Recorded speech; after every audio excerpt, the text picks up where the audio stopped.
Pemasyuran daripada Tuan Yang di-Pertua.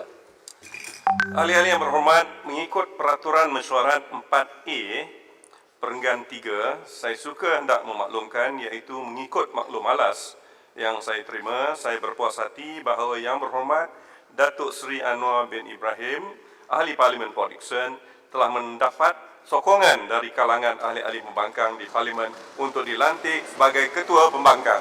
Syabas Yang Berhormat Port Dickson. Ahli yang mengangkat sumpah di luar Dewan. Ahli-ahli yang berhormat, mengikut peruntukan Peraturan Majlis Mesyuarat 5 Perenggan 3, saya dengan ini memberitahu majlis ini iaitu bahawa Yang Berhormat Datuk Muhammad bin Al-Amin, Ahli Parlimen Kimanis, telah mengangkat sumpah semasa di luar Majlis Mesyuarat Dewan mengikut jadual ke-6 dalam Perlembagaan Persekutuan pada tarikh Khamis 27 Februari 2020.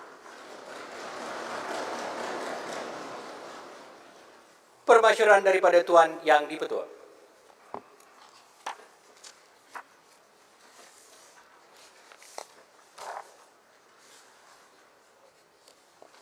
Prosedur operasi standard fasa pemulihan persidangan Parlimen.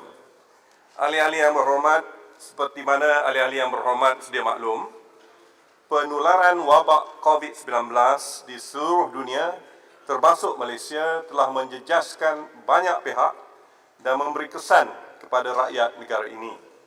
Kita perlu melalui new normal atau norma baru bagi mengekang penularan wabak ini.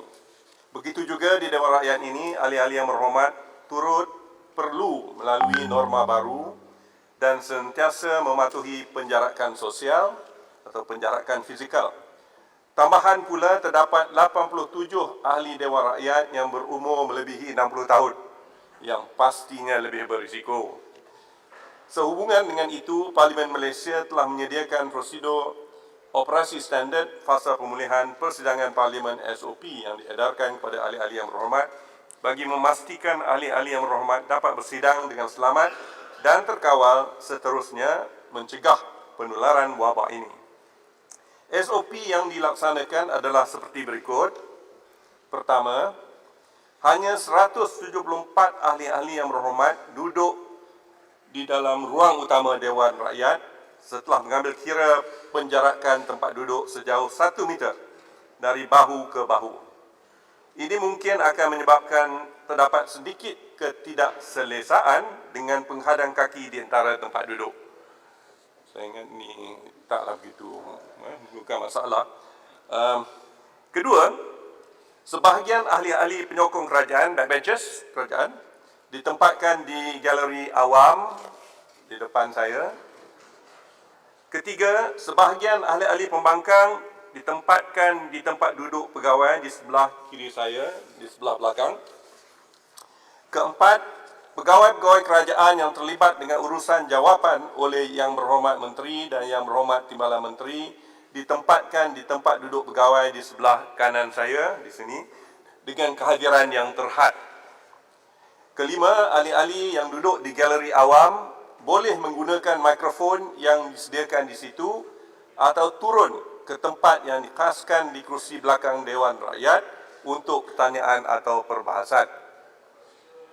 Keenam, ahli-ahli pembangkang yang duduk di tempat duduk pegawai boleh menggunakan mikrofon yang disediakan atau ke tempat yang dikhaskan di sebelah kiri saya sekiranya mempunyai sebarang pertanyaan atau perbahasan.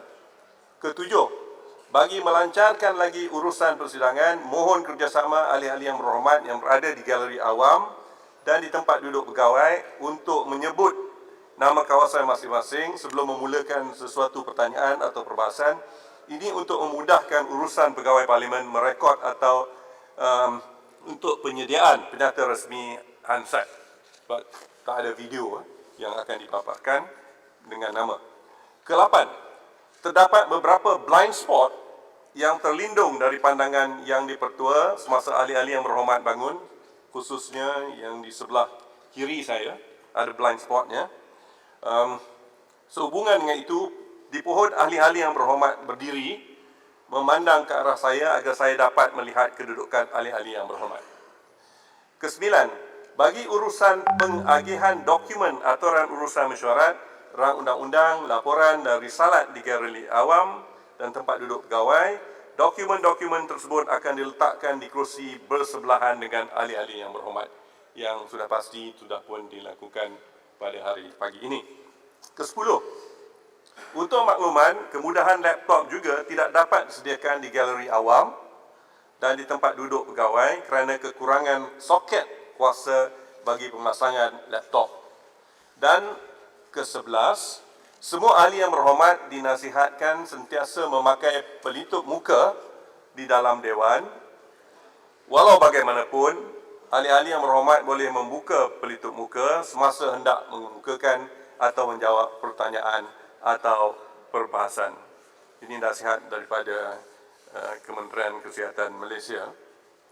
Ahli-ahli yang berhormat, saya faham pasti terdapat ketidakselesaan dengan pelaksanaan SOP ini, tapi percayalah, ia adalah untuk kebaikan dan kemaslahatan semua pihak. Sehubungan dengan itu, saya memohon jasa baik dan kerjasama semua ahli yang berhormat untuk mematuhi SOP ini bagi kebaikan kita bersama. Sama-sama kita berdoa agar wabak COVID-19 ini segera dibendung sepenuhnya dan tidak lagi memberi ancaman kepada kita. Dengan izin Allah Subhanahu Wa Taala, negara kita dapat kembali seperti sedia kala dan Parlimen dapat bersidang seperti biasa selepas ini. Ahli-ahli yang berhormat, di atas meja ahli-ahli yang berhormat juga telah diletakkan jadual kementerian menjawab semasa sesi pertanyaan-pertanyaan bagi jawab lisan mengikut hari. Jadual ini akan diguna pakai bagi penentuan hari kementerian menjawab sepanjang mesyuarat kedua ini. Jadual ini boleh digunakan oleh ahli-ahli yang berhormat untuk merancang kehadiran ahli-ahli yang berhormat dalam dewan ini. Sebelum itu ada satu lagi pemasyuran yang ingin saya bacakan. Yang berhormat, saya juga ingin mengambil kesempatan ini untuk mengucapkan ulang tahun hari lahir yang ke-95 kepada Yang Berhormat Langkawi, Tuan Dr. Mahathir, mantan Perdana Menteri Malaysia yang ke-7. Semoga Allah Subhanahu Wa Taala memberi kesihatan yang berpanjangan dan kekuatan tenaga untuk terus memberi khidmat bakti kepada Dewan Rakyat dan negara yang tercinta ini.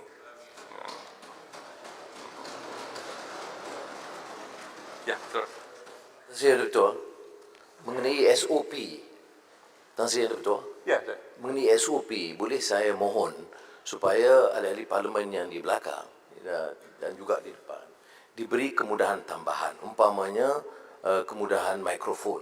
Agak bagi saya, bagi ahli parlimen yang dipilih oleh rakyat yang mendapat kesukaran untuk menyampaikan pandangan, bantahan segera patut, dan ini tidak terlalu sukar kerana tidak melibatkan suatu perubahan yang besar. Saya mohon supaya pihak parlimen menyegerakan agar peranan mereka lebih berkesan. Yang ini saya sokong. Yang berhormat, ini semua sudah diuruskan sebenarnya. Terdapat mikrofon yang diletakkan di belakang, dan malahan yang berhormat yang duduk di galeri awam ini boleh turun ke bawah, ke ruang-ruang yang telah pun disediakan. Ruang-ruang ini mempunyai mikrofon. Betul, yang saya maksudkan ialah mikrofon sementara boleh diletakkan segera, dan ini bukan suatu proses yang terlalu sukar.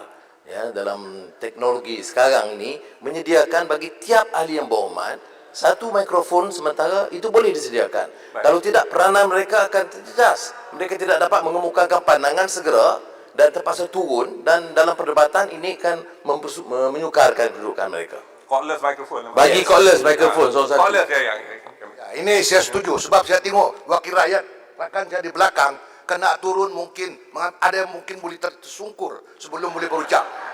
Ya, jaga-jaga bila turun sebab dia condong sedikit. Tapi saya diberitahu mikrofon di belakang itu boleh dicabut dan diberikan kepada yang berhormat yang ingin berucap. Tapi tak apalah, kita ada wire tu, Datuk Sri. Ada wire di belakang tu, tak dicabut. Tapi kita ambil maklum apa yang dibangkitkan oleh Ketua Pembangkang, supaya kita sediakan Kita Tan Sri tidak boleh menafikan hak wakil rakyat masing-masing. Ini sebab kalau kita menafikan hak mereka, kita zalim namanya. Ini zaman COVID-19 yang berhormat. Kita cuba apa yang terbaik ya. Jadi Jangan marah, Tan Sri. yang terbaik kita akan usahakan. Kena tangan tak mengapa ada mikrofon di depan. Baik, silakan.